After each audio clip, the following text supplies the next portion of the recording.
বাংলাদেশে জোড়া মামলায় জামিন পেলেন চিন্ময় কৃষ্ণ দাস। তবে জোড়া মামলায় জামিন পেলেও এখনই জেল মুক্তি হচ্ছে না চিন্ময় কৃষ্ণ দাসের।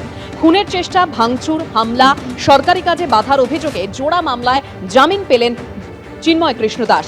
এখনো বাকি মামলায় জামিন পাননি সন্ন্যাসী চিন্ময় কৃষ্ণ দাস। চিন্ময় কৃষ্ণ দাসের জেল অন্যতম কলঙ্কিত অধ্যায়। শেখ হাসিনার পতনের পর বাংলাদেশে বিপন্ন সংখ্যালঘুরা। ইউনূসের আমল হোক বা তারেক রহমানের জামানা, অন্ধকার থেকে বেরোতে পারেনি বাংলাদেশ। 19 বছর পর কলকাতায় এসে সরব হয়েছেন লেখিকা তাসলিমা নাসরিন।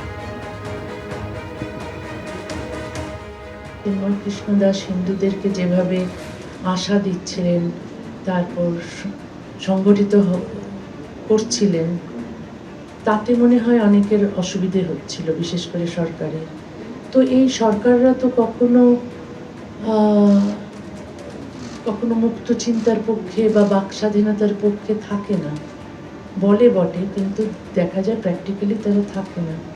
তো এইসব অন্যায় তো করেই যাচ্ছে সরকার। তো আমরা অন্যায়ের বিরুদ্ধে, তো এখনো আশা আছে যে অন্যায়ের বিরুদ্ধে প্রতিবাদ করার মানুষ আছে। এত যে ঝুঁকি নিয়েও মানুষ কিন্তু প্রতিবাদ করছে, তারা জেলে যাচ্ছে, তারা নির্বাসনে যাচ্ছে, তারপরও কিন্তু প্রতিবাদ চালিয়ে যাচ্ছে। বাংলাদেশের অনেক মানুষ বাংলাদেশের বাইরে থাকতে বাধ্য হচ্ছে, তারাও কিন্তু প্রতিবাদ করছে।